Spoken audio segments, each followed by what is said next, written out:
Magandang araw, Miss Gwen. Ako nga po pala si Esther.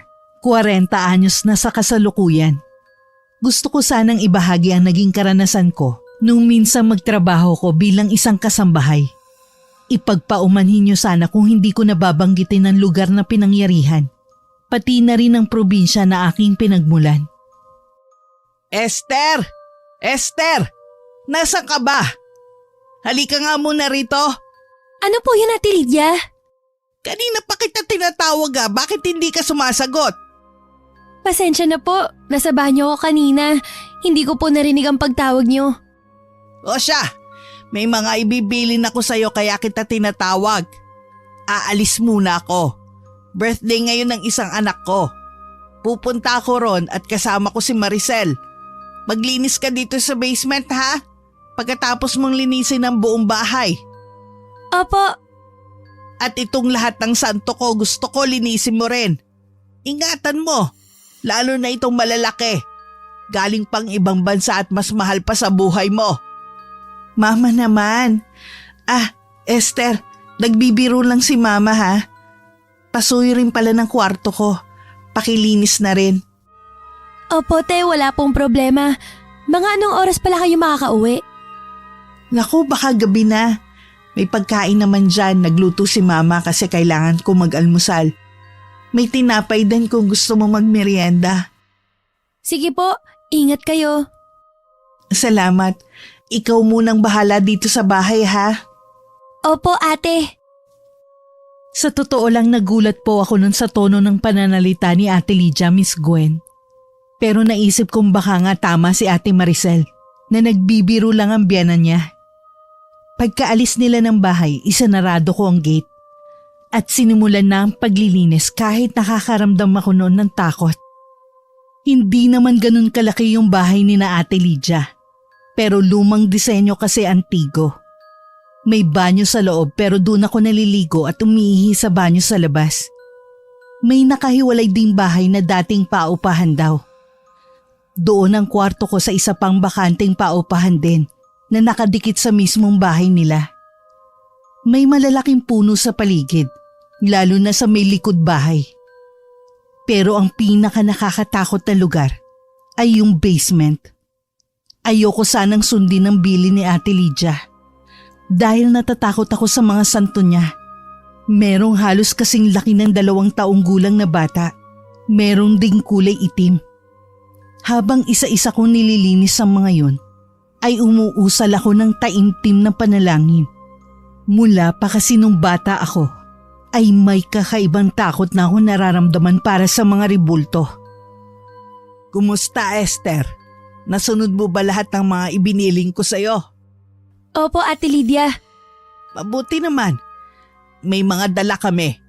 Nandun pa sa sasakyan at ibinababa na manugang ko.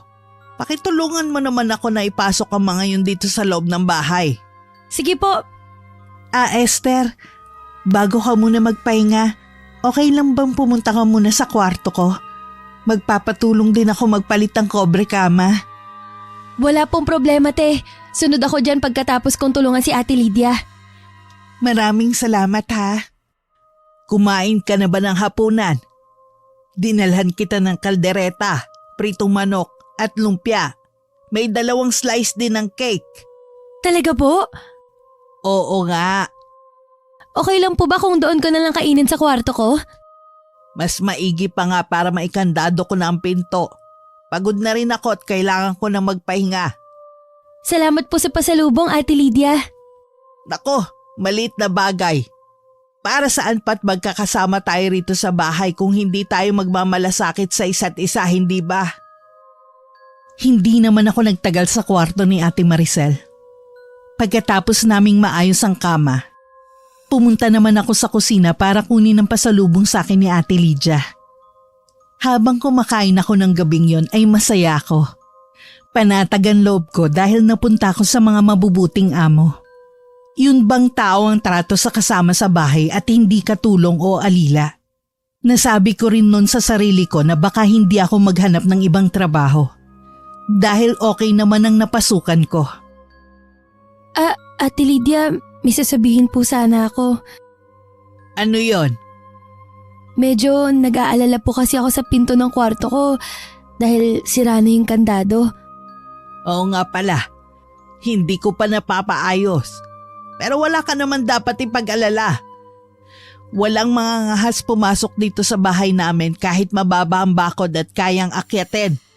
Nasa loob ito ng kampo, Esther. Hindi lang po kasi ako sanay lalo't mag-isa lang ako sa kwarto. Nahihirapan po akong matulog. Teka nga, daig mo pa ang anak mayaman ko magsalita ah. Bakit? Malaki ba ang bahay nyo? May sarili ka bang kwarto? O bakit nangangatulong ka kung may kaya naman pala kayo? Di naman po ganun yung ibig kong sabihin. Ay nako, saka na natin problemahin yung tungkol sa kandado ng kwarto mo. Ay iba nga pala ko. Ano bang trabaho ng mga magulang mo sa probinsya?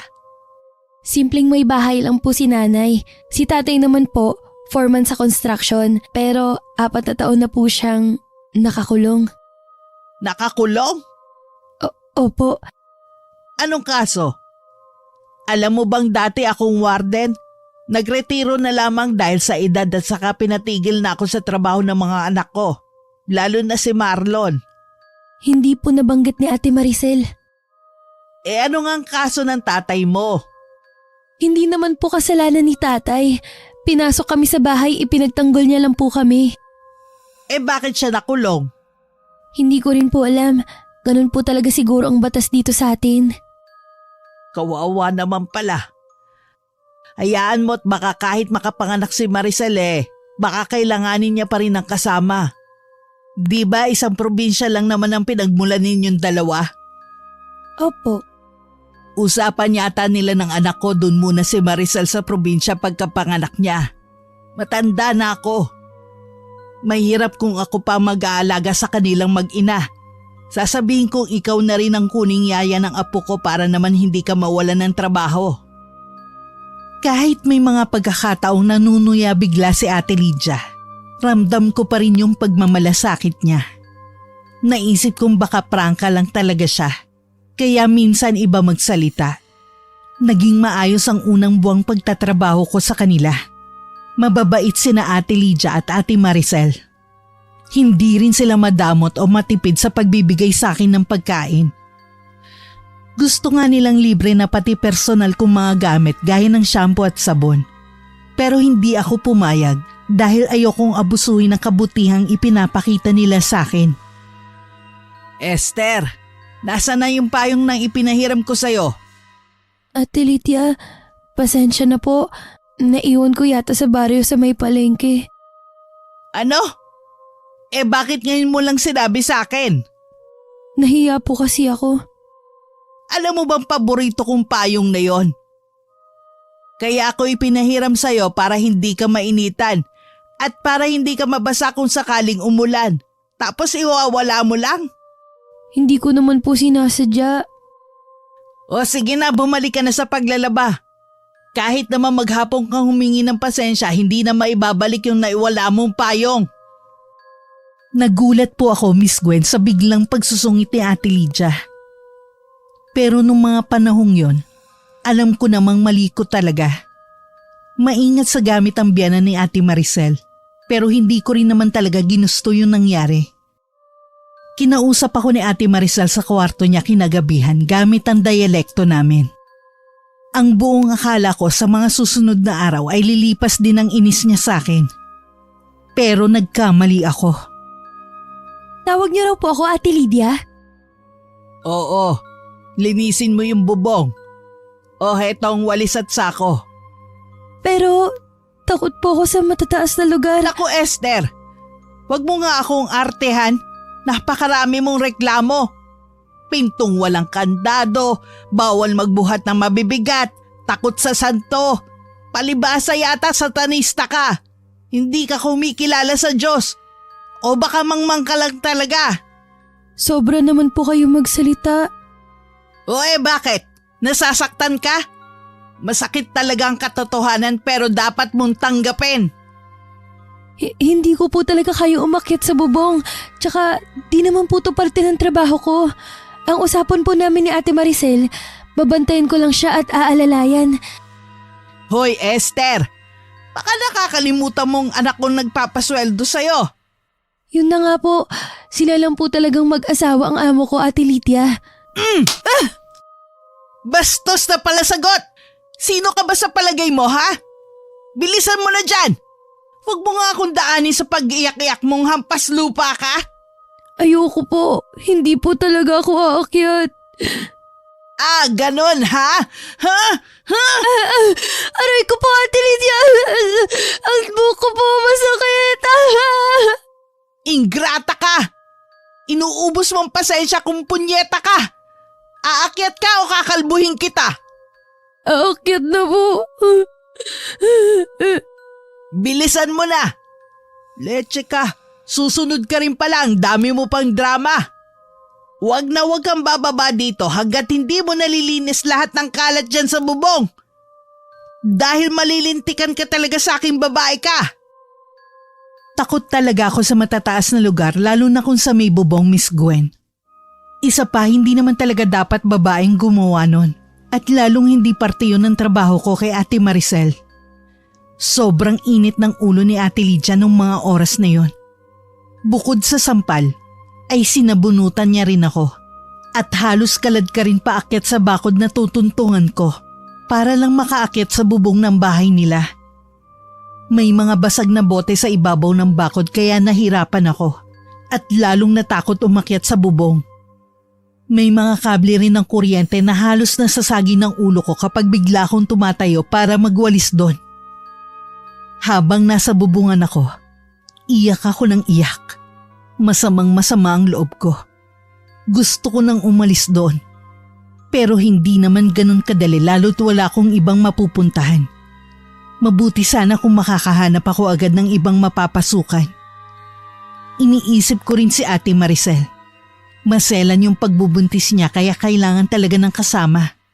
Lalo't sa Maynila nagtatrabaho nun si Kuya Marlon at buwanan lang ko umuwi. Parang tunay na kapatid na rin ang turing ko sa kanya. Halos 6:00 na ng gabi nung matapos ako maglinis sa bubong ng bahay ni na Ate Lydia. Kung mahirap umakyat, mas mahirap palang bumaba. Pero tiniis ko lahat yun alang-alang kay Ate Maricel. Te Maricel, isasabihin po sana ako sa inyo. Tungkol ba kay Mama Lydia? Esther, pagpasensyahan mo na lang siya. Pero di na po maganda ang ginagawa niya. Minura niya ako kahapon at sinaktan. Hindi ko yun naranasan mula sa sarili kong mga magulang. Esther, Maghahanap na lang siguro ako ng ibang mapapasukan, te. Pasensya ka na pero di ko matatagalan ang ugali ni Ate Lydia. nakikiusap ako sa'yo. Kahit para man lang dito sa dinadala ko, Esther. Wala akong ibang mahahanap na kapalit mo na mapagkakatiwalaan. Kahit si Marlon malaki na ang tiwala sa'yo. Alam niya kasing mabait ka, totoong may malasakit sa akin. Bakit di na lang tayo umuwi sa probinsya, Ate Maricel? Gusto ko man wala akong magagawa. Napag-usapan na naming mag-asawa na dito muna ako habang hindi pa nanganganak. Alam mo namang maselan nitong pinagbubuntis ko at napakahirap ng ospital sa probinsya natin, Esther. Kaya nakikiusap ako sa'yo. Sana samahan mo ko hanggang sa makapanganak ako. Hindi ko po maipapangako pero susubukan ko. Salamat, Esther. Maraming salamat sa'yo. Mas nanaig pa rin noon ang awat malasakit ko kay Ate Maricel, Miss Gwen. Hindi kaya ng loob ko na iwan siya at pabayaan. Lalo pat nang tumagal ay nakita ko na rin kung paano siya talaga tratuhin ng malupit niyang biyanan. Awang-awa ko nun sa kanya. Kasi kailangan niyang tiisin lahat ng yun dahil lang sa pagmamahal niya kay Kuya Marlon. Mata pobre si Ate Lydia. Pati anak nitong babae, inaapi si Ate Maricel. Laking probinsya raw kasi kaya kahit teacher, mababa pa rin ang tingin nila kay Ate Maricel. Madalas ko siyang mahuli noon na umiiyak sa may likod bahay kapag wala ang biyanan niya. Kaagad ko siyang dinadamayan, lalo't alam kong makakasama sa kalagayan niyang madalas na pag-iyak. Oh, ano pang tinatanga-tanga mo riyan, Esther? Magwalis ka na dun sa labas. Napakaraming laglag na dahon sa mga puno ng mangga. Pagkatapos mo dun maglinis ka naman ng banyo. At pagkatapos mo sa banyo, paliguan mo yung mga aso. Baka humahagat ako, Ate Lydia. Di naman po sanay ang mga alaga nyo na ako yung magpapaligo sa kanila. Mabuti nga yun na magkarabis ka, boba. Ang dami mo pang satsat. Sundin mo na lang lahat ng inuutos ko sa'yo, bilis! Sabi po ni Ate Maricel, mag-almusal daw po muna ako. Ha? Almusal ba ka mo? Ang kapal din naman ng mukha mo, no? Wala ka pa nga nagagawa, gusto mo na agad lumamon? Marami na po akong nagawa. 5:00 pa lang gising na po ako. Nalinis ko na po yung dumi ng mga aso, banyo sa labas at nakapagwalis na po ako sa may likod bahay. Ikaw talaga, napakahilig mo talagang sumagot na babae ka, ha? Anong akala mo, kaya mo na ako? Bakit? Sinong pinagmamalaki mo? Yung tatay mong kriminal? Hindi ako natatakot sa'yo kahit may dugong mamamatay tao ka pa. Punyeta ka talaga! Aray! Aray, Ate Lydia! Tama na po, Ate Lydia! Nasasaktan po ako! Kasalanan mo kung bakit ka nasasaktan dahil balasubas ka. Palibasa walang pinag-aralan. Ma, tama na po, maawa naman kayo kay Esther. Huwag kang makialam dito, Maricel, kung bakit ang kinuha mong alila hindi disiplinado. Kilala po ng buong pamilya ko si Esther. Mabait po siya at mapagkakatiwalaan. Mapagkakatiwalaan? Tiloloko mo ba ako? Nagpapasok ka ng anak ng isang kriminal sa pamamahay ko. Mama, hindi po masamang tao si Esther pati ang tatay niya. Pweh! Unang kita ko pa lang sa babaeng yan, wala na akong tiwala sa pagmumuka. Kaya naman pala may dugong sanggano. Hoy Esther, binabalaan kita ha. Subukan mo lang na gumawa ng kawalangyaan dito sa pamamahay ko. Sinasabi ko sa'yo, may paglalagyan ka talaga sa akin. Magsasama kayo ng ama mong kriminal sa kulungan.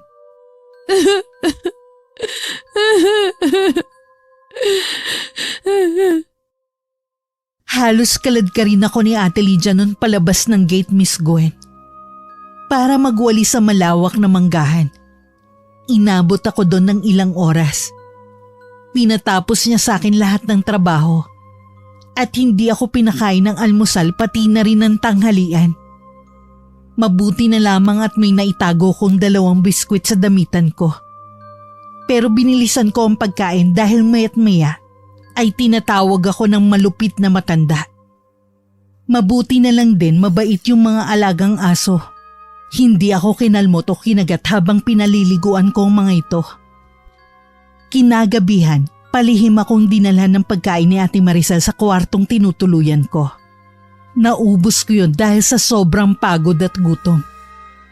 Bumalik din siya agad sa loob ng bahay para hindi makahalata ang biyanan niya na pinuntahan niya ako.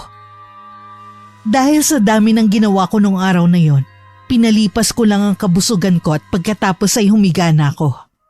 Kabilin-bilinan kasi na matatanda sa amin na wag daw matutulog ng busog para hindi bangungutin.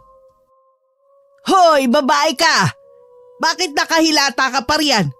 Hindi ka ba nasisilaw sa sikat ng araw? Anong pakiramdam mo? Senyorita ka rito? Ate Lydia, anong oras na po ba? Pasensya na po, hindi ako nagising agad. Ang sabihin mo sinadya mo at talagang tamad ka. Tamad na ambisyosa. Hindi po, napagod lang po ako ng sobra kahapon kaya napahaba yung tulog ko. Yan, nagrereklamo at sumasagot ka na naman. Diyan ka magaling. Tamad na ambisyosa tapos mayabang na feeling, senyorita. At ano tong mga notebook na to? Ninakaw mo siguro ang mga to, no? Naku, hindi po. Sa akin po yan. Binili ko nung unang sahod ko. Nagsusulat po kasi ako ng mga kwento. Nagsusulat? Bakit? Nangangarap ka bang maging manunulat? Talaga nga palang ambisyosa ka. Huwag mo nang pangarapin pa ang kung ano-ano dahil hindi bagay sa'yo. Habang buhay ka na magiging alila, alipin, hampas lupa. Yan ang itatak mo dyan sa kukote mong walang laman.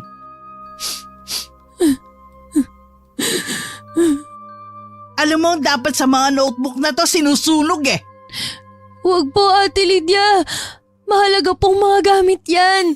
At binili ko po gamit ang perang pinaghirapan ko. Wala akong pakialam. Susunugin ko lahat sa ayaw at sa gusto mo, Esther. At simulan mo na ang pagtatrabaho nang hindi masayang ang pinapasahod ng anak ko sa'yo.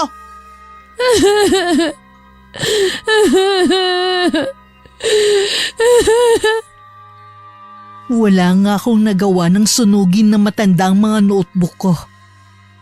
Masama ang loob ko ng mga oras na yon. Hindi ko na kayang tiisin pa ang mga pang-aalipusta sa akin ni Ate Lydia. Isinumpa ko sa sarili ko na pagbabayaran niya lahat ng mga panlalait, pang-aapi at pananakit niya sa akin. Hindi ko siya mapapatawad at sisiguraduhin kong magdurusa siya ng matindi. Isang plano ang nabuo sa isip ko, pero hindi ko yun ipinaalam kay Ate Maricel. Sinamantala ko ang pagkakataon ng minsan magsimba si Ate Lydia. Banal kasi ang tingin na matanda sa sarili niya. Kinuha ko ang isa kong maruming damit at binasa yun. Pagkatapos inilagay ko sa tubig na inumin yung pinagpigaan.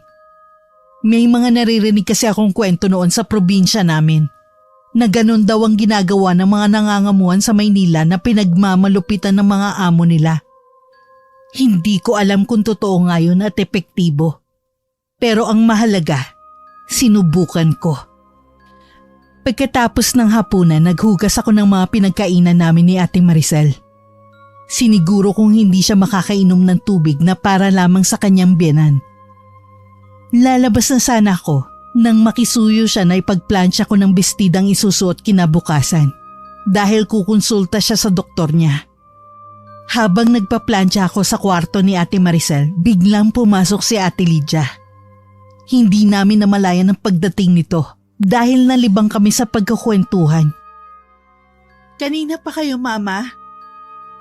Kinalimutan mo na naman yung bilin kong linisin ang mga santo ko. Ha? Mama, wag po! Ate Lydia, talagang sumusobra na kayo. Ikaw ang sumusobra na sa katangahan. Dapat lang talaga sa'yo plansyahin din eh. Napakasimpleng instruction, hindi mo masunod, gaga. Mama! Ate Maricel, may dugo ka. Nakita mo nang ginawa mo, Esther.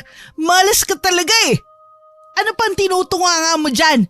Tumawag ka ng tricycle at dadalhin natin sa ospital si Maricel. Kaagad akong tumalima kahit sobra akong natataranta nung mga oras na yon.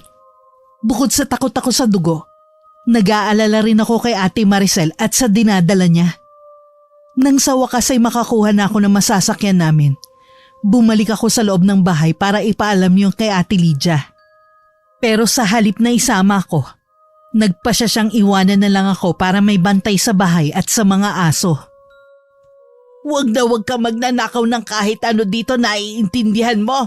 At kapag tumawag si Marlon, sabihin mo may pinuntahan lang kami ng asawa niya. Opo, Ate Lydia. Nang maiwan ako mag-isa sa bahay ay nanlumo ako, Miss Gwen.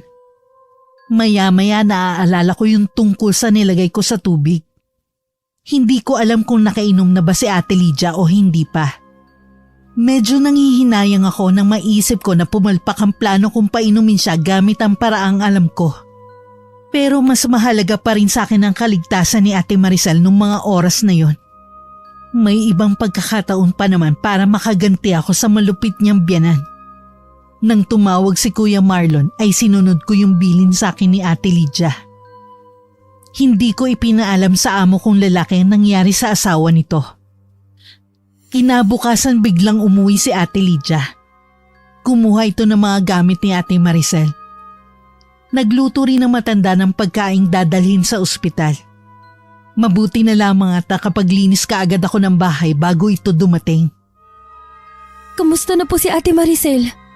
Magpasalamat ka't walang nangyari sa kanya lalo na sa apo ko. Dahil kung hindi, talagang ipakukulong kita. Sasabihin ko kay Marlon na ikaw ang dahilan kung bakit dinugo ang asawa niya. Kundi lang dahil nauuto ng Maricel na yon ang anak ko. Nung kang pagtiisan kung makasama kayong dalawa rito sa pamamahay ko. Nakakasuka kayo, mga hampas lupa! Huh? Tama na po, Ate Lydia! Tama na po! Para yan sa pag-iwan mo sa payong ko. Sa palagi mong pagsagot-sagot at mambabastos sa akin.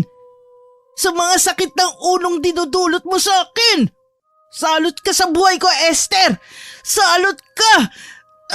Salot! Aray! Aray! Ate Lydia, tama na po! Masakit na! Tama na po! Nanay ko! Hindi tumigil ang matanda sa paghampas ng payong sa akin hanggat hindi ako napupuno ng pasa sa mga braso at mukha. Sinamantala nitong wala si Ate Maricel para masaktan ako ng tuluyan. Iyak ako ng iyak pagkatapos. Ni hindi ito nag-iwan ng pagkain para sa akin. May tindahan sa malapit pero hindi ako makalabas nun para bumili ng tinapay dahil bukod sa masakit ang katawan ko, makikita rin ng mga tao mga pasa at sugat ko. Awang-awa ako nun sa sarili ko. Kung dati binala kong umalis na lang at maghanap ng ibang trabaho, nung mga oras na yun ay nababalot ng matinding galit ang puso ko. Hindi ako aalis hanggat hindi ko naigagante ang sarili ko sa lahat ng mga pang-aabuso sa akin ni Ate Lydia. Hayop kang patanda ka! Magbabayad ka ng mahal sa mga ginawa mo sa akin! Isinusumpa akong magbabayad ka, Lydia! Tiniis ko ang gutom at ang mahabding mga sugat sa aking mukha at katawan. Magdamag akong umiyak habang nagpaplano kung paano ko sisingilin si Ate Lydia sa mga atraso niya sa akin. Pinagbigyan ko lang si Ate Maricel sa pakiusap nitong samahan ko muna habang nasa malayo si Kuya Marlon. Pero hindi ko sukat akalaing kalbaryo pa lang magiging kapalit ng pag-alis ko sa probinsya namin, Miss Gwen. Halos 1 linggo sila sa ospital. 1 beses lang umuwi si Ate Lydia. Sa loob ng 5 araw, puro tubig lang naging pantawid gutom ko. Pati prutas kasi kinuha ng matanda. Hindi pa rin ako makalabas ng bahay dahil kitang-kita pa rin ang mga bakas ng pananakit sa akin ni Ate Lydia. Nang makauwi sila, ginawa lahat ng matanda para hindi ako makita ni Ate Maricel. Sigurado kasing sasama na naman ang loob niya kapag nalaman niyang sinaktan ako ng biyenan niya. O ito, gamot. Ipahid mo riyan sa mga pasamo. Lalo kang pumangit sa paningin ko. Uuwi si Marlon ngayong linggo. Kailangan magaling na lahat yan bago siya dumating. Nagkakaintindihan ba tayo? Tamang-tama po. Pagdating ni Kuya Marlon, magpapaalam na ako sa kanya. At saan ka naman pupunta, Aber? Uuwi na po ako sa probinsya namin. Sa palagay mo papayagan kitang umalis? Lintik ka! Hirap na hirap akong magbantay kay Maricel sa ospital. Sasabihin ko sa anak ko na babawasan ko ng 1 linggo ang sweldo mo para sa buwan na to. Bakit naman po? Buong 1 linggo halos walang tigil ako sa paggawa ng mga trabaho dito sa bahay. Di ba sa'yo na din mismo nang galing na ang trabaho mo? Bantayan ng manugang kong hilaw. Pues akong gumawa nun nung maospital si Maricel. Kaya sa akin mapupunta ang 1 linggong sahod mo, gaga. Wala akong nagawa ng mga oras na yun kundi umiyak na lang ulit. Sinunod ko ang utos ni Ate Lydia at sa awa ng Diyos. Bago dumating ang asawa ni Ate Maricel, hindi na gaanong halata ang mga pasako sa muka at mga braso. Kapag kaharap ang mag-asawa, maayos ang pakikitungo sa akin ni Ate Lydia. Pero bumabalik din yun sa dati kapag kami na lang dalawa. Hindi ko naman magawang magsumbong kay Kuya Marlon lalo't nauna siya nakausapin ako. Ah, Esther, kamusta ka? Mabuti naman po. Ibinigay na ba ni Mama yung mga pasulubong ko sa'yo? Po, wala po akong natatanggap. Si Mama talaga oh. Sigurado nakalimutan na naman niyang iabot sa'yo. Pagpasensya mo na lang siya, matanda na kasi. Opo. Tsaka, oo nga pala, maraming salamat sa pag-aalaga mo kay Maricel. Panatag ang loob ko sa trabaho dahil alam kong maaasahan ka at mapagkakatiwalaan. May sasabihin po sana ako. Esther, nabagis sa akin ni Maricel na napapaisip ka maghanap ng ibang trabaho dahil kay Mama. Nakikiusap ako sa'yo. Huwag mo munang iwan ang asawa ko. Kahit samahan mo man lang siya hanggang sa makapanganak. Hayaan mo, dadagdagan ko ang sweldo mo. Huwag mo lang ganong pansin at isipin si Mama. Basta ang isipin mo, kami ni Maricel ang mga amo mo. Ramdam ko ang sinseridad ni Kuya Marlon. Hindi ko natanggihan ng pakiusap niya sa akin. Bago siya umalis ulit, ay ipinaalala niya sa akin ang mga bilin niya. At tinupad ang pangako sa akin na dadagdagan niyang sweldo ko. Bakit binibigay mo sa akin ng sahod mo, Esther? Pwede po bang ikaw na lang muna ang magtabi niyan para sa akin? Saka ko na lang po kukunin kapag uuwi na tayo ng probinsya. Pero matagal pa yun. Maghihintay pa tayo ng mga 5 buwan o 1 taong pagkapanganak ko. Pwede po bang ikaw na muna rin ang bahalang magpadala kay nanay? May nangyari ba nung nasa ospital ako? Wala naman po. Basta nakikiusap po ako. Sa'yo na lang po munang mga sahod ko. Hay, sige na nga. Pero sigurado ka ba na okay ka lang? Kung may problema, sabihin mo sa akin. Wala naman pong problema. Oo nga pala, te. Pwede ba akong magsimba sa linggo? Oo naman. May 1 araw na pahinga ka talaga kada linggo at bayad yun, Esther. Salamat po. Sino palang kasama mo? Baka may boyfriend ka na, halagot ako sa nanay mo. Naku, wala po. Ako mag-isa lang ang magsisimba at pagkatapos, mamamasyal po ako sa plaza. Sige, basta mag-iingat ka. Opo, te. Salamat. Kapag araw ng linggo, wala sa bahay si Ate Lydia. Kaya naman malaya akong nakaalis para magsimba. Tiniyak naman sa akin ni Ate Maricel na okay lang siyang maiwang mag-isa sa bahay.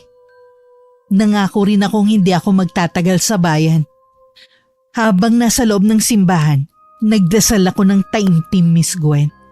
At hindi ko napigilang mapaluha pagkaalala ko sa lahat ng masamang karanasan ko mula sa biyanan ni Ate Maricel. Humingi ako sa Panginoon ng lakas at mas mahaba pang pasensya para kayanin pa ng loob kong samahan ng matagal si Ate Maricel. Magaan ang pakiramdam ko paglabas ko ng simbahan. Bago ko tuluyang makalabas papunta sa plaza, may nahagip ang mga mata ko. Isang matandang lalaki na nagtitinda ng sampagita, kakanin at iba pa. Hindi ko alam kung bakit para akong hinahatak ng mga paa ko papunta sa kanya. Mukhang nakakatakot yung matanda lalo na sa malapitan. Kakaiba ang aura nito. Hindi ordinaryo. Titig na titig ito sa akin na para bang nababasa ang laman ng isipan ko. Gusto mo ba na sampagita, apo? O ng merienda?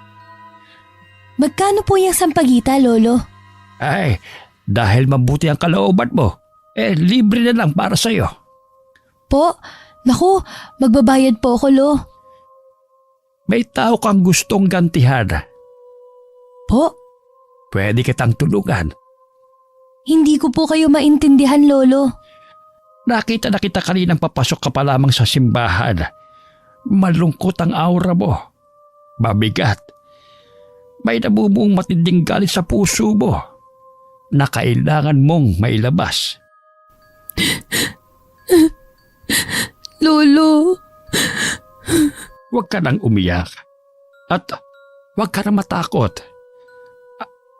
Eto, ipahid mo itong panyo sa talampakan mo. Para saan po? Basta sundin mo na lang ang sinabi ko. Ito na po, naipahid ko na sa talampakan ko. Sa'yo na ito, apo. Pigaan mo pagkatapos mong basahin. At yung pinagpigaan mo, ihalo mo sa tubig ng taong iyong kinasusuklaman. Paano niyo po nalaman ng tungkol doon, Lolo? Basta, malalaman mo kapag nagkita ulit tayo.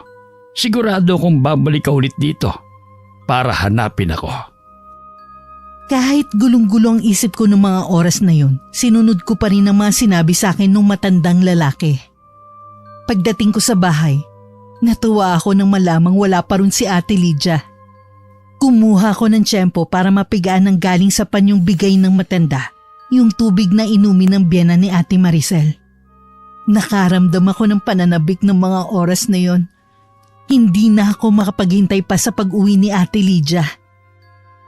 May hinala na ako noon kung anong hiwagang bumabalot doon sa matandang lalaki sa simbahan. Pero hindi ko pa sigurado kung tama nga ako. Sa susunod na pagsimba ko ay malalaman ko rin ang sagot.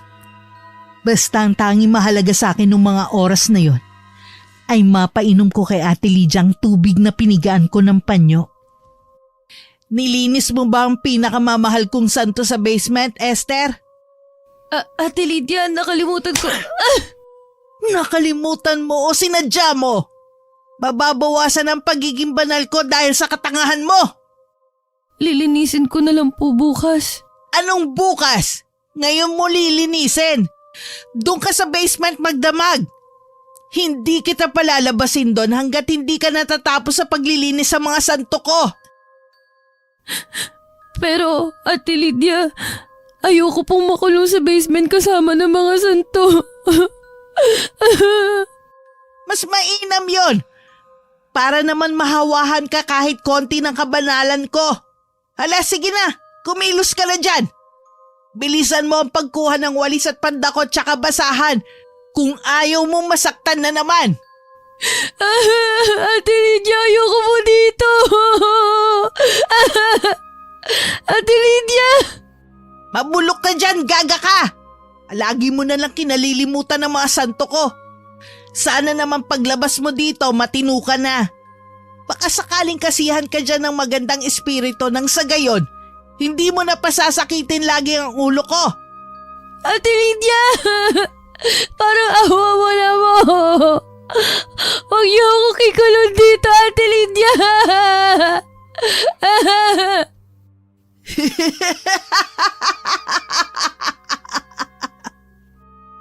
Kahit may ilaw naman ang basement, takot na takot pa rin ako, Miss Gwen. Lalo't magdamag ako makukulong doon kasama ang mga santo. Habang isa-isa ko nililinis ang mga yun, ay patuloy din sa pagpatak ang mga luha ko.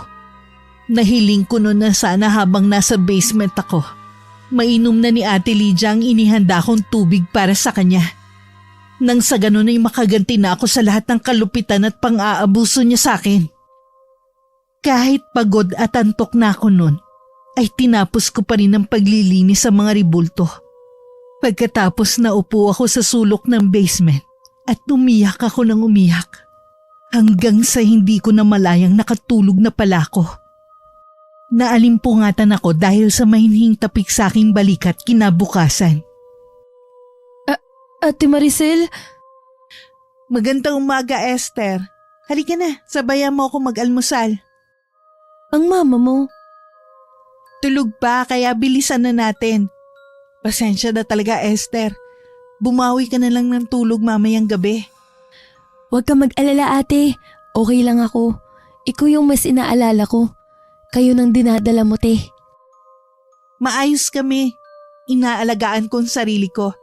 Tara na habang mahimbing pa ang tulog ni Mama. Nakapagtimpla na ako ng kape. May pritong itlog at pandesal din.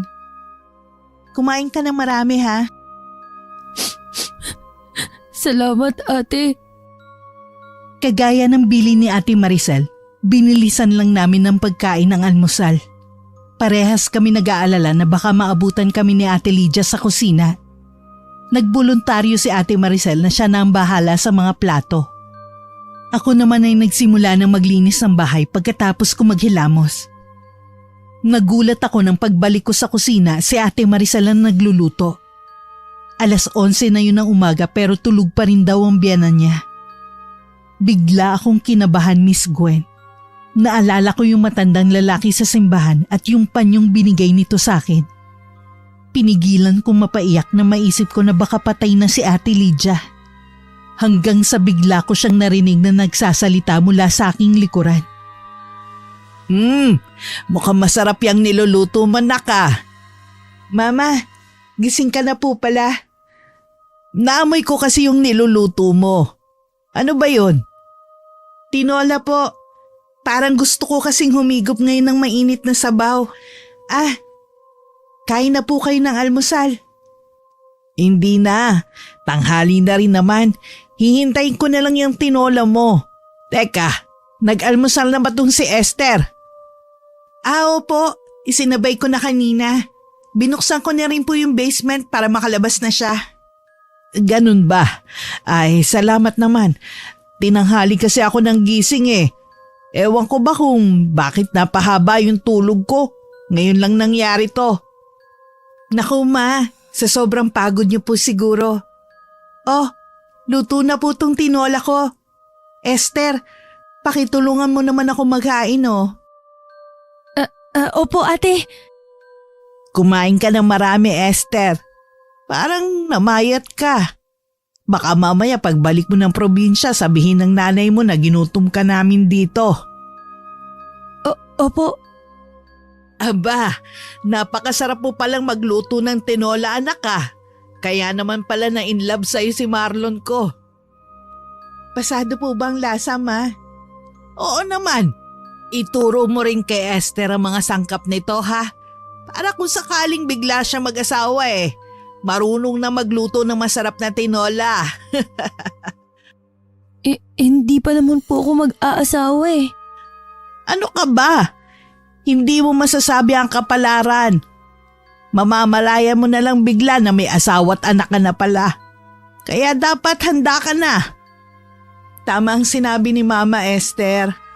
Maraming bagay ang bigla nilang nangyayari na hindi natin inaasahan. Hayaan mo, kapag may oras tayo, tuturuan kita ng mga niluluto ko. Tama yon. Para naman maraming matutunang putahe itong si Esther pag uwi niyo sa probinsya. Tsak na matutuwa ang pamilya niya. Sige po, basta para sa ikabubuti ko, handa po ako matuto. Salamat po sa inyo. Nako, wala yon. Oh, kain ka lang ng kain ha.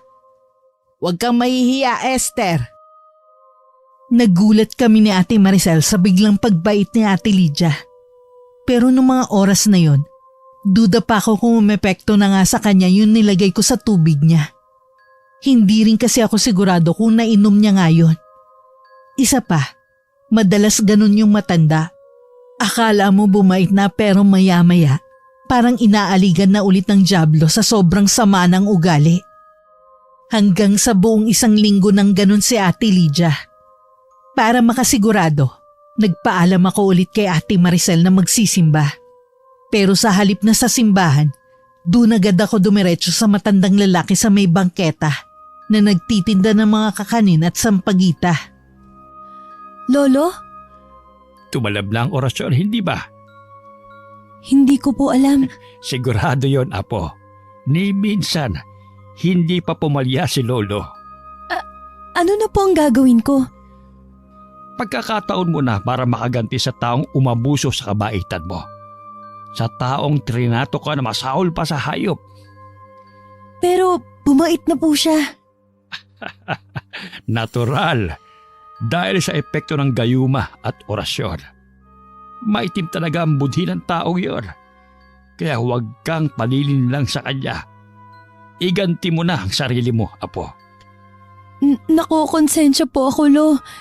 Hindi ko po kaya. Pero hindi mo na rin mababawi ang sumpa, Apo. Sumpa? Oo.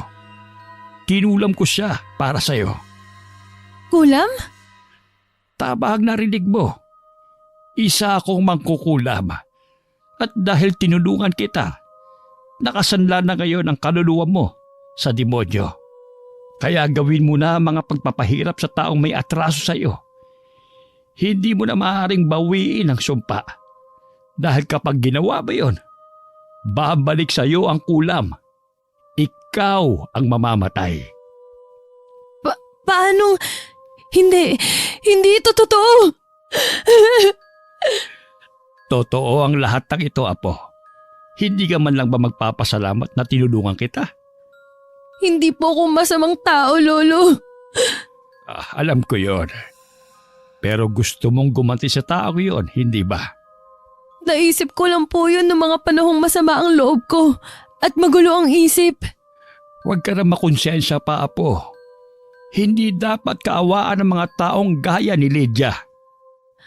Paano mo po nalaman ang pangalan niya? Marami ka pang hindi alam. Hayaan mo. Sa tamang panahon, matutuklasan mo rin ang lahat, Esther. Alam niyo rin ang pangalan ko? Sino po ba talaga kayo? Umuwi akong bigo sa bahay, Miss Gwen. Wala akong nakuhang sagot sa matandang lalaki kung sino ba ito at kung bakit halos alam nito ang lahat ng tungkol sa akin. Pagpasok ko pa lang sa pinto ay sinalubong na ako ni Ate Lydia. Tuwang-tuwa ito at halos magtatalon pagkakita sa akin. Mabuti na lamang at bihira lang lumabas sa kwarto niya si Ate Maricel. Nang maalala ko yung sinabi ng matanda, sinubukan kong utusan si Ate Lydia para malaman kung gumagana ba talaga yung sinabi nitong orasyon at gayuma. Ate Lydia? Ano yun, Esther? Pwede niyo po bang lagyan ng kandado yung pinto sa kwarto ko? Oo naman. Ako na mismo maglalagay. Teka, bibili pala muna ako ng bisagra. Yun lang bang ipag-uutos mo? Meron pa sana pero mamaya na lang. Sige, sandali lang Esther ha. Mabilis lang ako sa tindahan. Hintayin mo ko dyan. Oo, bilisan mo ha. Oo, di ba? Malapit na ako matapos. Ano pa yung iba mong gustong ipagawa sa akin, Esther? Pwede ka bang umakyat sa bubong? Halos ilang linggo ko na rin kasi hindi nalilinis yun eh. Nako, yun lang ba? Walang problema. Talaga? Oo naman. Basta sinabi mo susundin ko. Pagkatapos mo sa bubong, Ate Lydia, linisin mo naman yung mga santo. Di ba linggo ngayon? Bakit pala di ka nagsimba? Umalis ka kasi kanina. Ayoko magalit kapag dating kasi wala ako rito sa bahay. Ganun ba? Inaalala mong magagalit ako? Oo, Esther. Ayoko sumama ang loob mo sa akin, no? Kung ganun, payag ka bang magdamag kitang ikulong sa basement? At gusto ko, huwag kang aalis dun hanggat di mo nalilinis lahat ng santo. Oo, Esther. Pagkatapos ko sa bubong, kakain tayo. Tapos maghuhugas ako ng mga plato.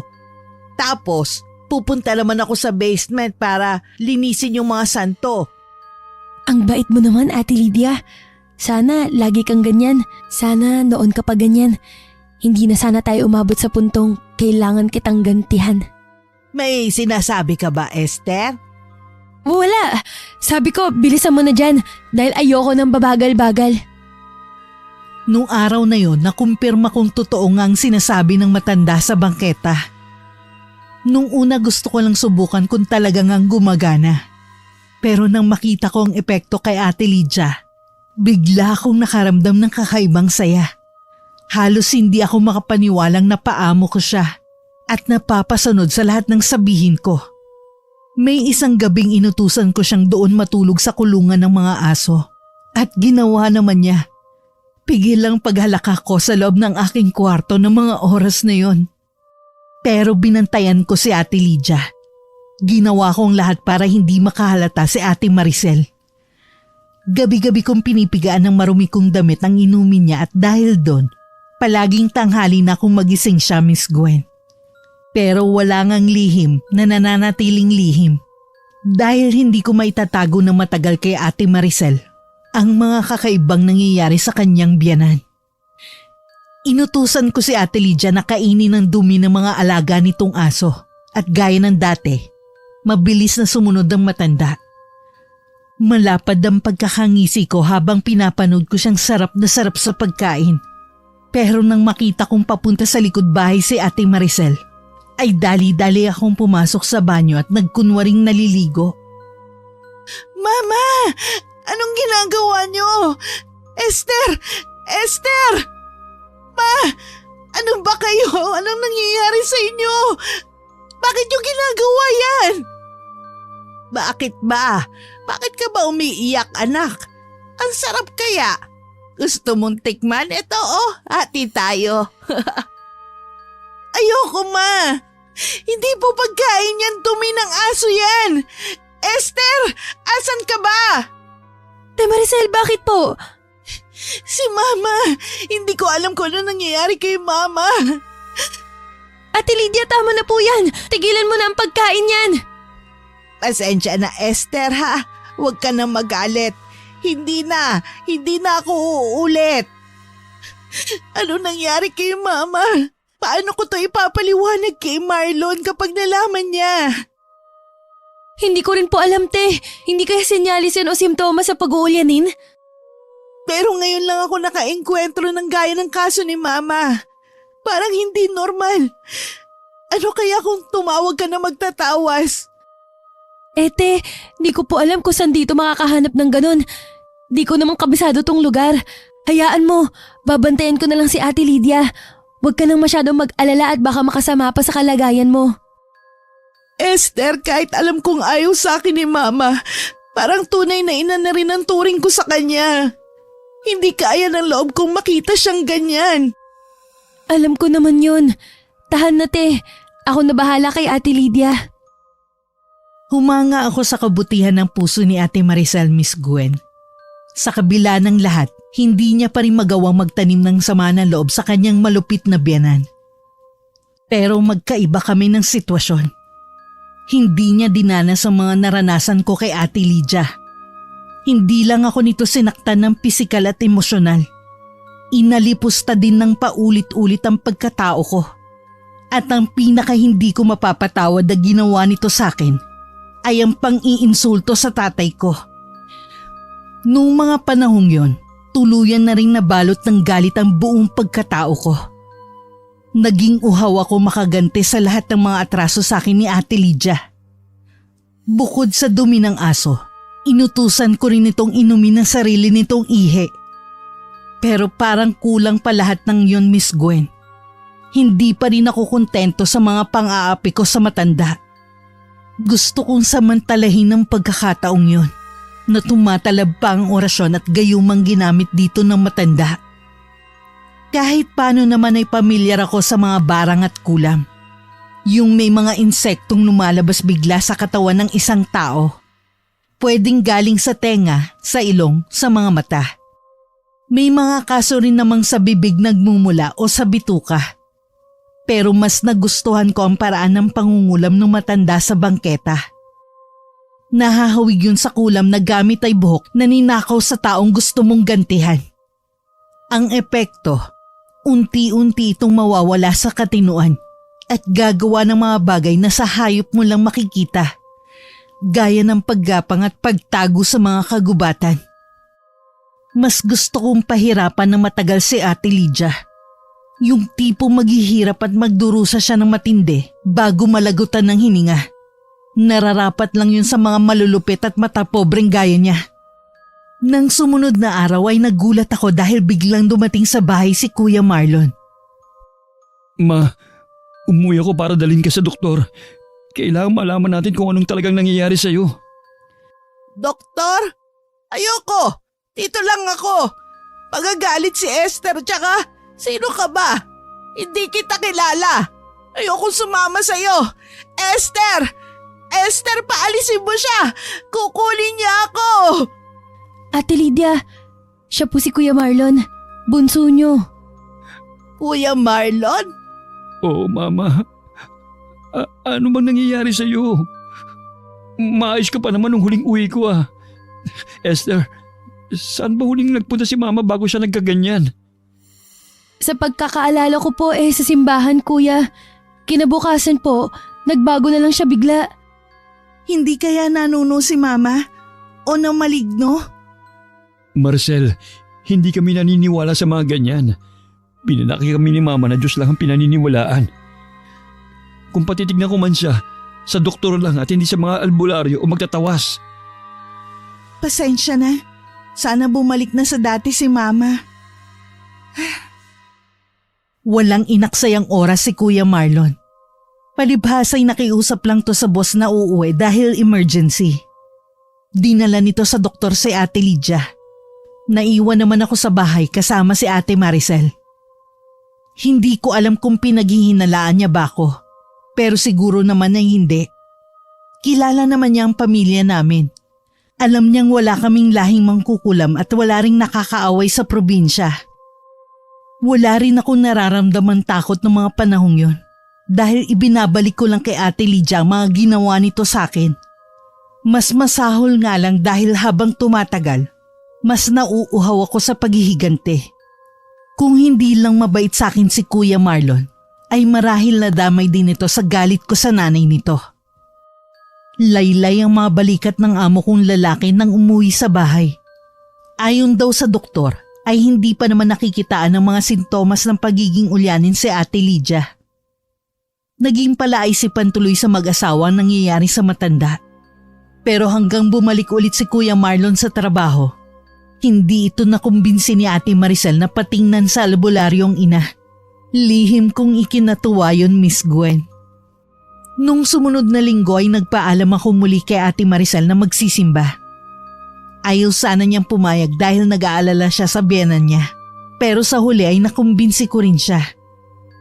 Kailangan ko kasing balikan yung matanda sa bangketa dahil marami pa akong mga katanungan na wala pang kasagutan. Nandito ka ulit, Apo. Marami po kayong dapat sabihin at ipaliwanag sa akin. Nag-iba na ang aura mo. Mukhang ikaw na ngayon ang inaalahan ng dyablo at hindi na si Lydia. Sino ba talaga kayo? Mahalaga pa ba yun? Nasisiya ka naman sa mga ginagawa mong pagpaparusa sa kanya, hindi ba? Hindi, Lolo. Kulang pa ang lahat ng yun ng kapalit sa mga atraso sa akin ng matandang yun. Tuluyan na ngang nabalot ng puot ang puso mo, Esther. Basta huwag mo lang kalilimutang hindi mo na pwedeng bawiin ang sumpa. Wala naman talaga akong balak bawiin. Ayoko pang mamatay.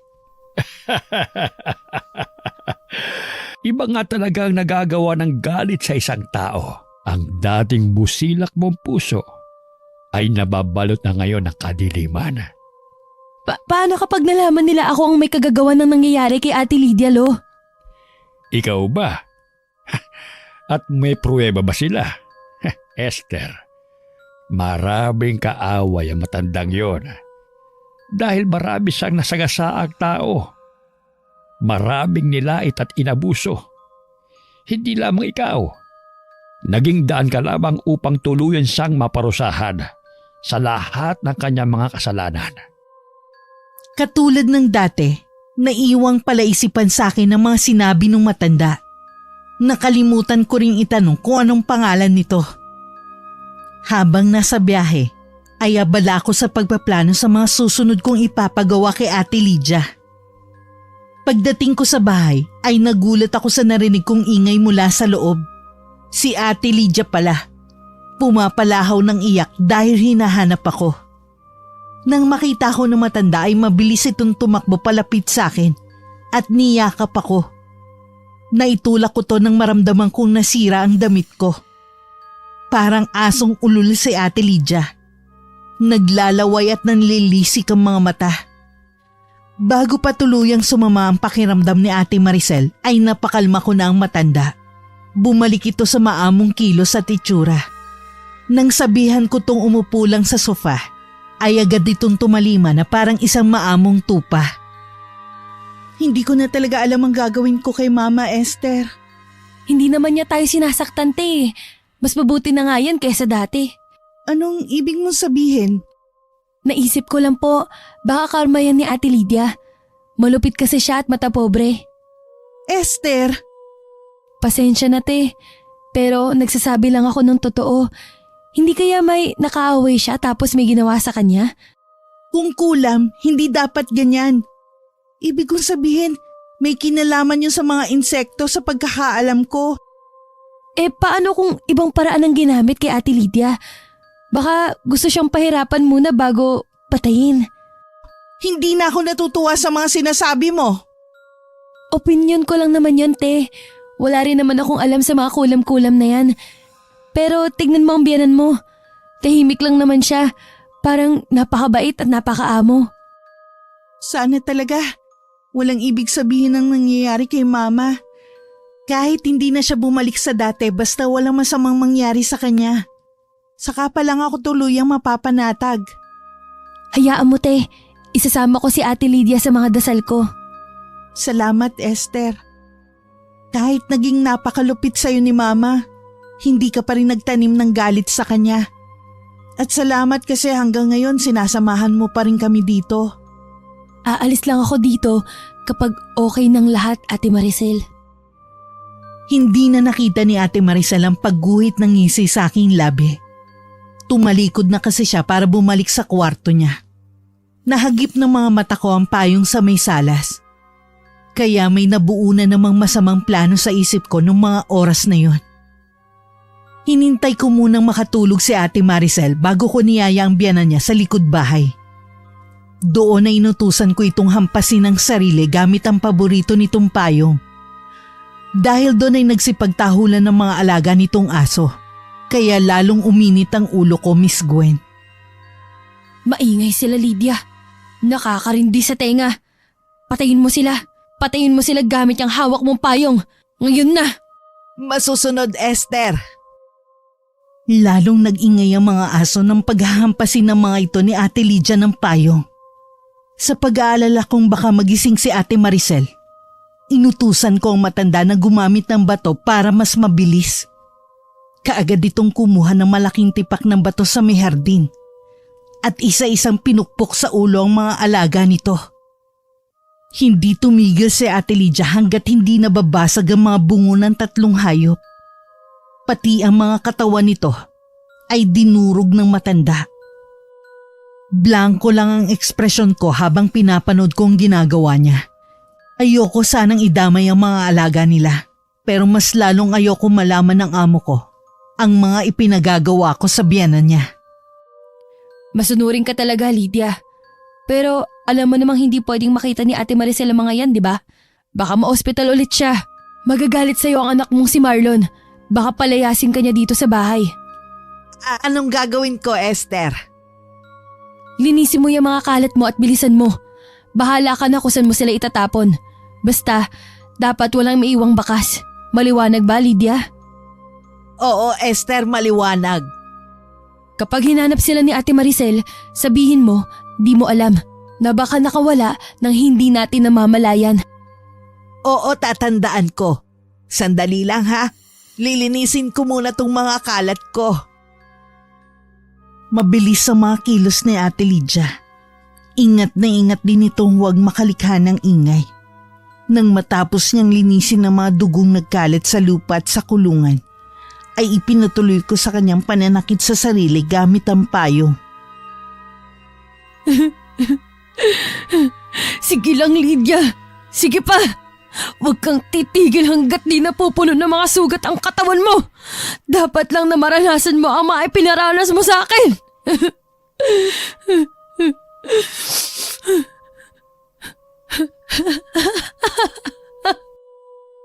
Sinunod nga ako ni Ate Lydia. Tumigil lang ito sa paghampas ng payong sa sarili na mapagod na. Umiiyak din ito kagaya ko, pero wala akong naramdaman ni katiting na awa. Mukhang tama nga yung matanda sa bangketa. Tuluyan nang nabalot ang puso ko ng matinding puot na dulot ng kalupitan sa akin noon ni Ate Lydia. Esther! Esther! Bakit po, te? Tulungan mo akong buksan itong pinto ng kwarto ni Mama. Kanina ko pa siya naririnig na umuungol. Baka binabangungot. Bilisan mo, Esther. Baka kumapano si Mama. Sandali lang, te. Ito na. Nahanap ko na yung susi.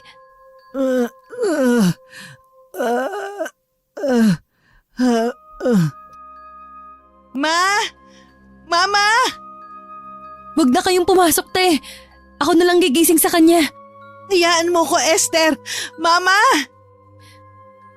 Mama, Diyos ko, ano nangyari sa inyo? Bakit puro kay sugat sa mukha at katawan? Huwag ka na magalit sa akin, Maricel. Huwag mo ko isusumbong kay Marlon ha. Baka palayasin niya ako. Hindi po, Mama. Hindi ko kayo isusumbong kasi wala naman kayong ginawang masama. At hindi po kayo palalayasin ni Marlon. Basta, huwag mo kong isusumbong ha. Parang awa mo na, huwag mo ko isusumbong ha.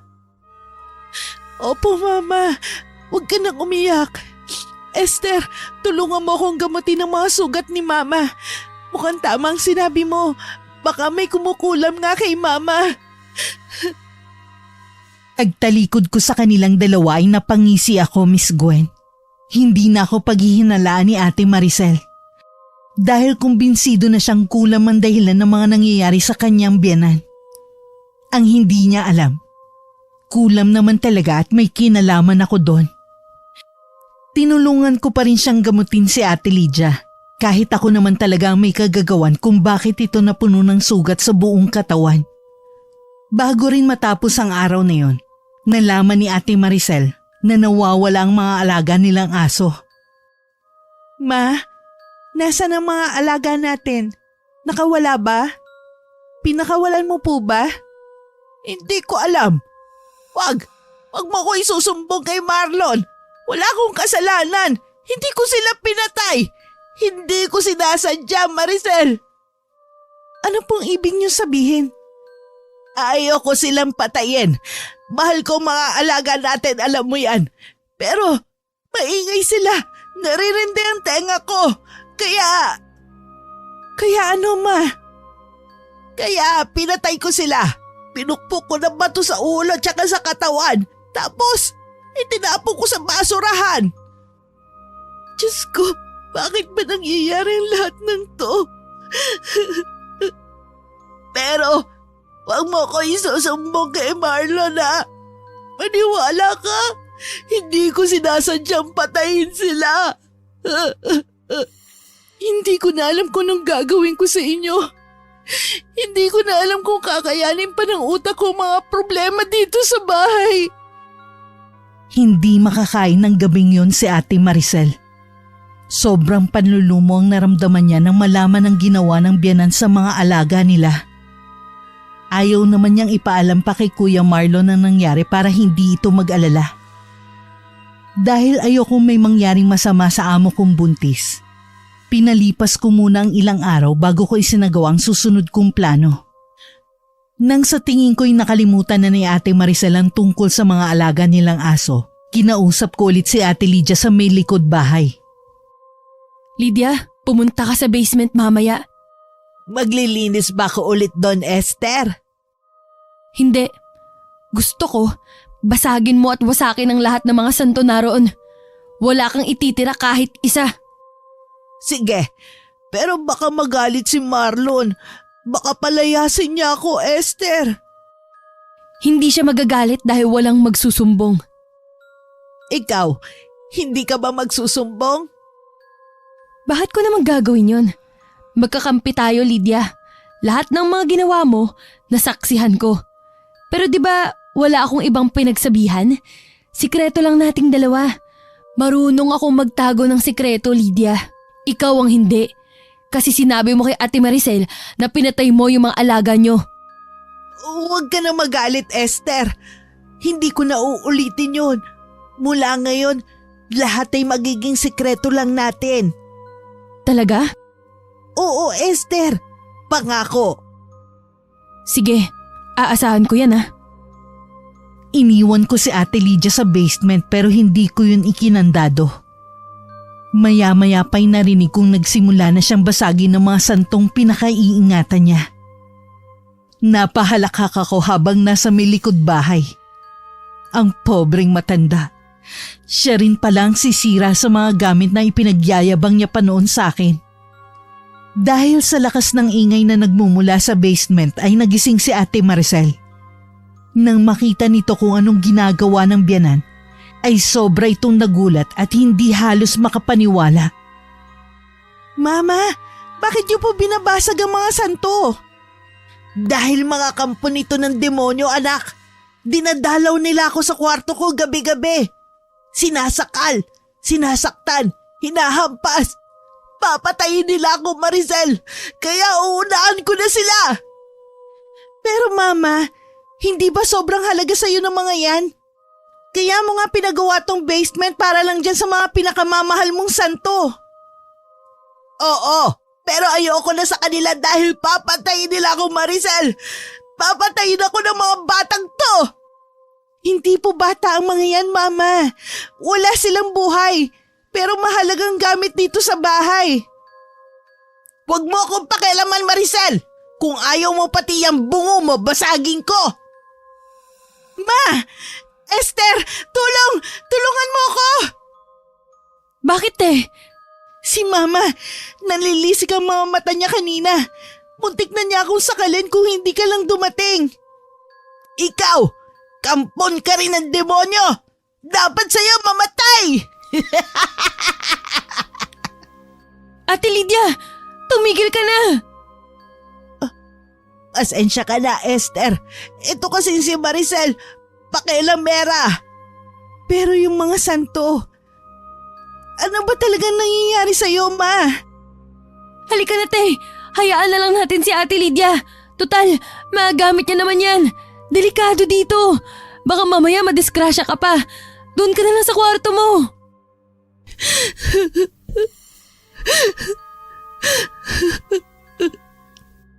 Wala na nga nagawa si Ate Maricel para pigilan ang biyanan niya.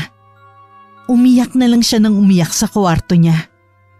Si Ate Lydia naman ay umiiyak habang winawasak ang mga rebulto sa basement. Maya-maya ay bigla itong tatawa ng malakas sabay balibag sa pinto. Noong mga oras na yon, parang unti-unti na akong inuusig ng budhi ko. Masyado na ring malayo ang naabot ng galit ko kay Ate Lydia. Ang buong akala ko ay magiging masaya ako kapag nakaganti na ako sa kanya. Pero hindi pala. Parang hindi ko nakilala ang sarili ko. Napakalayo ko na sa dating ako, Miss Gwen. Kinabukasan nagpa siya akong bumalik sa bangketa. Pero wala na ron na matandang lalaking nagtitinda ng kakanin at sampagita. Hindi ko man nakuha ang pangalan nito. Kabisado ko naman ang itsura. Nagtanong-tanong ako sa mga naroon. Nagbabaka sakaling nakita nila yung matanda sa ibang parte ng simbahan. Pero nagulat ako nang sabihin nilang wala raw ganong matanda na nagagawi sa lugar. Napaisip ako kung sa akin lang ba nagpakita yung matanda at kung sino o ano ba talaga ito. Habang nasa biyahe ako pa uwi ay parang siramplakan pa ulit-ulit kong naririnig ang boses ng matanda. Na hindi ko pwedeng bawiin ang sumpa ko kay Ate Lydia. Dahil kapag ginawa ko yun, ako ang mamamatay. Hanggang makauwi sa bahay ay magulo pa rin ang aking isipan. Nang gabing yun, isang desisyon ang nabuo sa isip ko. Kinabukasan maaga kong pinuntahan si Ate Maricel sa kwarto niya para kausapin ng masinsinan. O Esther, may kailangan ka ba? Oo, te. May sasabihin ako sa'yo. Ano yun? Kukunin ko na sana yung mga sahod na ipinatabi ko sa'yo. Yun lang pala. Akala ko naman kung ano na. Magpapaalam na rin sana ako sa'yo. Anong ibig mong sabihin? Aalis na po ako dito, Ate Maricel. Hindi ko na po kaya. Dapat matagal ko nang ginawa kung di ko lang inisip ang kapakanan mo. Pero bakit ngayon pa? Bakit ngayon kung kailan ganyan ang kalagayan ni Mama? Kung uuwi ka ng probinsya, saka na lang siguro ako babalik bilang alalay mo, te. Esther, baka naman makakapaghintay ka pa. Ilang buwan na lang naman at manganganak na ako. Pasensya na talaga pero buo na ang desisyon ko, Te Maricel. Pakisabi na lang kay Kuya Marlon. Habang wala ka pang nahanap na kapalit ko, sasamahan pa kita ng ilang araw. Pero tuloy na talaga ang pag-alis ko. Nakahanda na rin ang mga gamit ko. Esther, talaga palang hindi na kita mapipigilan. Salamat sa lahat, te. At pasensya na.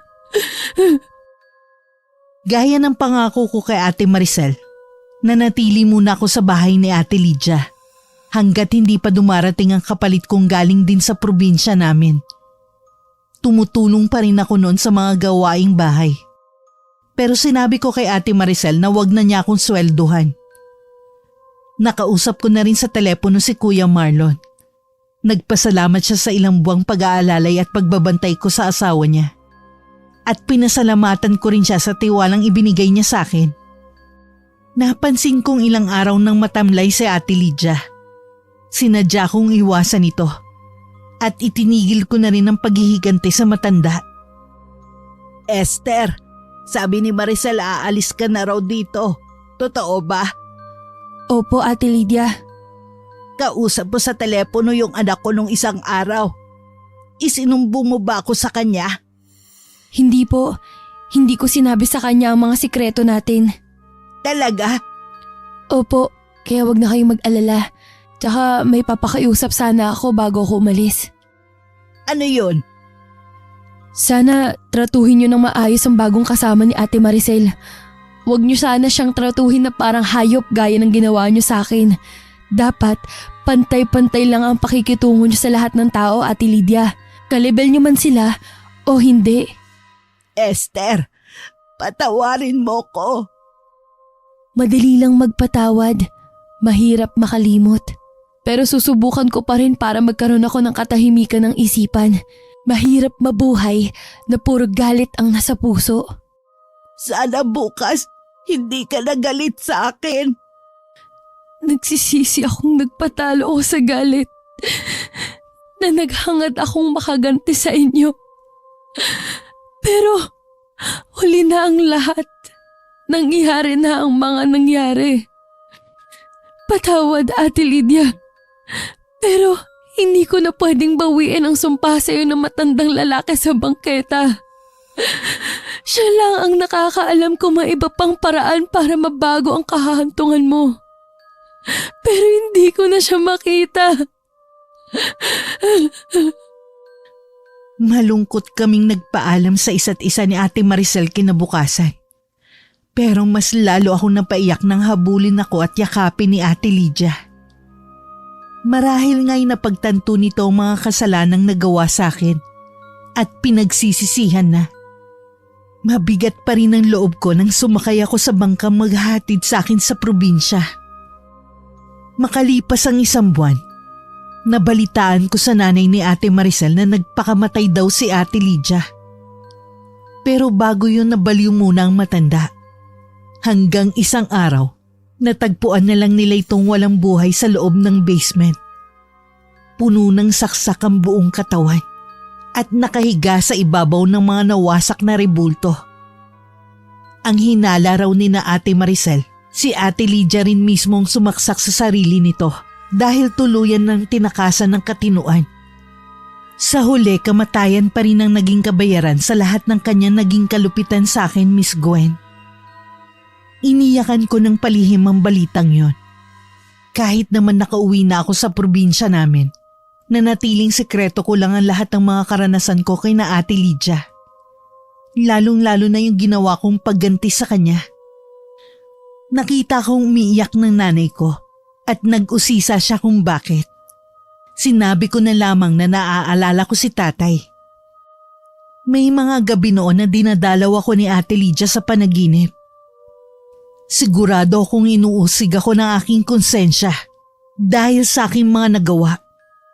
Napagtanto kong wala rin akong halos pinagkaiba kay Ate Lydia nang ibalik ko sa kanya ang mga pang-aapi niya sa akin noon.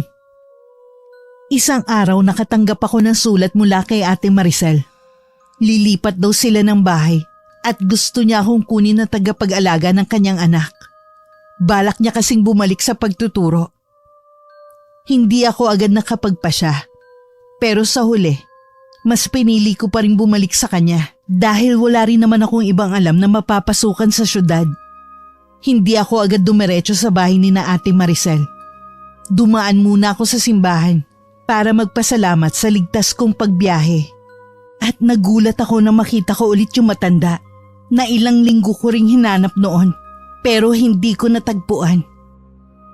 Kumusta ka na, Esther? Sasabihin niyo na ba sa akin ngayon kung sino o ano kayo? Hindi na kailangan. Nagtagumpay ka naman sa plano mong paghihigante, hindi ba? Kamatayan ang naging kabayaran ng mga dinanas mong pagdurusa. Hindi ako masaya sa naging resulta. Pero ikaw naman ang kusang gumawa doon. Hindi kita pinilit, Esther. Hindi ko alam na mangkukulam kayo. At lalong wala akong kamalay-malay na nakasanla na pala ang kaluluwa ko sa Diablo. May isa ka pang hindi alam, Esther. Kasama ka sa inorasyonan ko. Katulad na rin kitang may kakayahang gumamit ng karunungang itim. Yun ang dahilan kung bakit napapasunod mo noon si Lydia. Gamit lamang ang iyong mga salita. Kailangan mo lang mas mapalawak pa ang kaalaman mo kung paano ito gagamitin. Nanlaki ang mga mata ko sa sinabi ng matanda. Hindi ako halos makapaniwala sa mga bago ko natuklasan. Ang buong akala ko, tapos na ang kalbaryo ko nang mamatay si Ate Lydia. Pero hindi pa pala. Habang umiiyak ako dahil sa mga nalaman ko, malakas namang tumatawa yung matandang lalaki. Hanggang sa unti-unti na itong naglaho sa paningin ko. Mula noon, tuwing may taong nagkakaatraso sa akin, kaagad kong pinarurusahan gamit ang kakayahan ko. Bilang isang mangkukulam, nang tumagal ay ginawa ko na rin tong hanap buhay. Tumatanggap ako ng bayad, kapalit ng pagkitil ko ng mga buhay. Wakas. Magandang araw, Miss Gwen. Ako nga po pala si